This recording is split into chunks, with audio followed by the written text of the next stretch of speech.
जहां कांग्रेस से निष्कासित किए गए बाल मुकुंद शर्मा ने आमरण अनशन का ऐलान कर दिया है। दरअसल बाल मुकुंद शर्मा ने आरोप लगाया है कि भूपेंद्र हुड्डा, उदयभान, कुमारी शैलजा, रणदीप सुरजेवाला, सांसद जयप्रकाश, करण दलाल, पूर्व विधायक नीरज शर्मा और शमशेर सिंह गोगी समेत 9 नेताओं की वजह से हरियाणा में कांग्रेस की हार हुई है। उन्होंने कहा कि जल्द ही हरियाणा में कांग्रेस की हुई हार के कारणों की रिपोर्ट कांग्रेस अध्यक्ष मल्लिकार्जुन खड़गे को सौंपी जाएगी। कांग्रेस से निष्कासित किए गए बाल मुकुंद शर्मा कब से आमरण अनशन पर बैठेंगे, इस बारे में कांग्रेस से निष्कासित किए गए बाल मुकुंद शर्मा से खास बातचीत की है हमारे एसोसिएट एडिटर अनिल कुमार ने। कांग्रेस से निष्कासित हुए बाल मुकुंद शर्मा ने आमरण अनशन पर बैठने का ऐलान कर दिया है। इनका क्या कार्यक्रम रहेगा, इस समय मेरे साथ हैं बाल मुकुंद शर्मा। इनसे जानते हैं कि उनका क्या कार्यक्रम रहने वाला है। जी नमस्कार गाबा जी। ये है कि जैसे पिछले 2 महीने से एक रस्साकसी चली हुई थी नेताओं के बीच में, और जैसे कांग्रेस बुरी तरीके से आ रही है उस समय हम उम्मीद कर रहे थे कि उदयभान जी नैतिक जिम्मेदारी लेकर के अपना रिजाइन देंगे। तो जब तक उन्होंने नहीं दिया और अभी भी वो पार्टी के खिलाफ अनुशासनात्मक गैर अनुशासन का काम कर रहे हैं। अब उन्होंने एक नई कमेटी बना के खड़ी कर दी, जबकि उनको अधिकार नहीं है, तो उस पर दीपक बावरिया ने रोक लगा दी। और एक और फैक्ट फाइंडिंग कमेटी अभी मुझे पिछले दिनों ज्ञात हुआ करण सिंह दलाल जी के नेतृत्व में बना दी, जिसका कोई ज़मीनी स्तर पर कोई आधार नहीं है, क्योंकि उनको कोई अख्तियार नहीं है किसी तरह का कोई कमेटी बनाने का। लेकिन वो इस तरह का काम गैर कानूनी तरीके से कर ही रहे हैं, पार्टी को और नीचे लेके जाने का।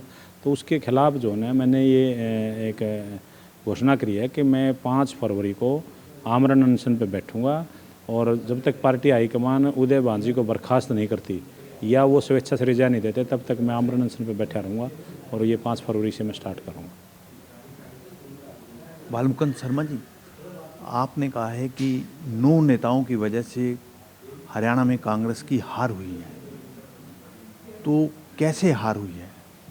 ये 9 नेता, सबसे पहले तो जैसे भूपेंद्र सिंह हुड्डा जी है, उनकी वजह से उन्होंने अपने आप को मुख्यमंत्री का चेहरा घोषित किया। हुड्डा कांग्रेस आएगी, हुड्डा सरकार आएगी, कांग्रेस सरकार का नाम उन्होंने बंद कर दिया।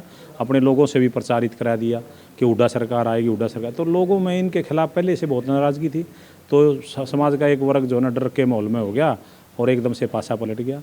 अब ये भी जांच का विषय है कि ये ईडी और सीबीआई भी एक मुद्दा इसमें, कि वो चुनाव से पहले कार्रवाई करते हैं फिर बैठ जाते हैं। अब 10 साल से सरकार है भारतीय जनता पार्टी प्रदेश में, तो कार्रवाई नहीं होती। चुनाव के दौरान 10-15 दिन हलचल सी होती है और उसके बाद बैठ जाते हैं। तो ये भी एक कारण है। और दूसरे ये जो बाकी और 9 लोगों का मैंने जिक्र किया, उदयभान जी उन्होंने पार्टी में मतलब जैसे 3 साल से अध्यक्ष रहे, कोई कार्यक्रम किया ही नहीं, कोई एक भी जनसभा नहीं की। कुमारी शैलजा जी है, चुनाव के दौरान वो घर पर बैठ गई, उनकी वजह से पार्टी को बड़ा नुकसान उठाना पड़ा। रणदीप सिंह सुरजेवाला ने अपने बेटे के सुहाया दूसरी जगह प्रचार ही नहीं किया, बल्कि जिन लोगों को टिकट दिलवाने की सिफारिश करे थे उनको पार्टी के खिलाफ खड़ा कर दिया। जैसे पुंडरी में उन्होंने अपने आदमी खड़ा कर दिया, जींद में और होंडा में अपने आदमियों को लग के कांग्रेस के कैंडिडेट को हरा दिया। ऐसे जयप्रकाश जी ने आम आदमी पार्टी से समझौता नहीं होने दिया और 3-4 सीटों पर अपने कैंडिडेट खड़े कर दिए और अपने खिलाफत करके नलवा में, बरवाड़ा में, उचाना में, जहाँ उनकी चली हांसी में, तो उन्होंने कांग्रेस के खिलाफ काम किया, उन्होंने कर दिया। 2-3 हमारे ऐसे बड़ बोले नेता थे, नीरज शर्मा, वो नौकरियां बेचने की बात करने लगे कि हम 50 वोट पे एक नौकरी दे देंगे। उसका बड़ा गलत संदेश गया। शमशेर गोगी जी ने कहा कि मैं पहले अपनी जेब भरूंगा, फिर लोगों अपने रिश्तेदारों की जेब भरूंगा, फिर कार्यकर्ता हूँ, फिर लोगों के बारे में सोचेंगे। यानी कि वो भी कांग्रेस की छवि खराब करी उन्होंने। तो ये सारे कुल मिला करके 9 आदमी ऐसे हैं जिनका हार का मेन कारण वो रहे हैं।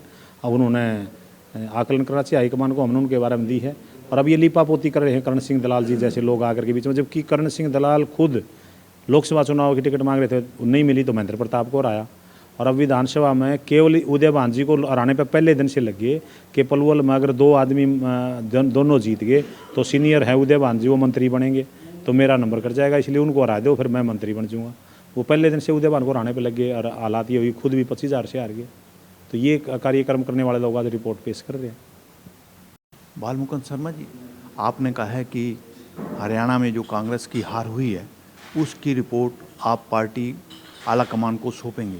किसको रिपोर्ट सौंपी जाएगी और रिपोर्ट में क्या क्या आपने खुलासे किए हैं? ये खड़गे जी को हम रिपोर्ट सौंपेंगे और हाईकमान में दूसरे प्रियंका जी हैं, राहुल जी हैं, सब लोग हैं, उनको रिपोर्ट हम इसका हिस्सा बनाएंगे। जो हमारी फैक्ट्स कमेटी है भूपेश बघेल जी, उनको भी रिपोर्ट सौंपेंगे, वो देखेंगे तो भाई इन्होंने कैसे कैसे हरियाणा में अपने आप को हुड्डा सरकार आएगी, कांग्रेस सरकार को गौण कर दिया। हुड्डा साहब ने ये दिखा दिया 70 सीट बांटी, हुड्डा ही बनेगा। जो 20 सीट हाईकमान ने बांटी या शैलजा जी के मार्फत लोगों को मिली, उनके खिलाफ 8-9 जगह अपने कैंडिडेट खड़े कर दिए। वो 8-9 सीटें इन्होंने जानबूझ कर हरा दी, जिनमें बरवाड़ा है, उचाना है, आपकी नलवा है। ये जो मैंने आपको रिपोर्ट प्रस्तुत करी थी, ये सारी सीटें ऐसी सीटें जहाँ पर हुड्डा साहब के आदमियों को टिकट नहीं मिली और हाईकमान के आदमियों को टिकट मिल गई।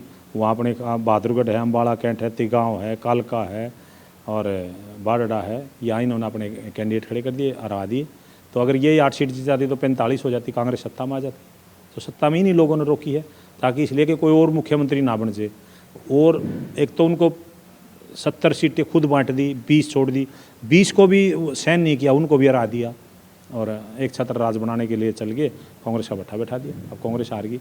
अभी हार की जिम्मेदारी लेने की बजाय नैतिक जिम्मेदारी लेकर के माफ़ी मांगनी चाहिए लोगों के बीच में जा करके, इन 9 के 9 नेताओं को।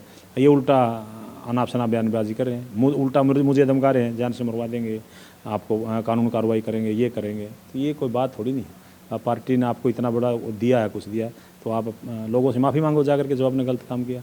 हम तो सच्चाई की आवाज़ पर लड़ रहे हैं। आज मैं तो कांग्रेस का कार्यकर्ता नहीं हूँ, फिर भी कांग्रेस के लिए काम कर रहा हूँ। मैं सच्चाई को सामने लेके आऊँगा और इनको माफ़ी मांगने पर मजबूर करूँगा।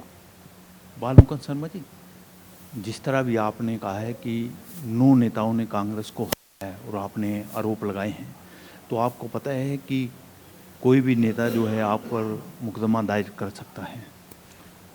अनिल जी, मैं उस पार्टी का कार्यकर्ता रहा हूँ जिसके महात्मा गांधी जी अध्यक्ष रहे हैं, महात्मा गांधी जी के अनुयायी हैं हम। आपको पता होगा जॉर्ज पंचम 62 देशों में शासन था उनका, सूर्यास्त नहीं होता था कभी।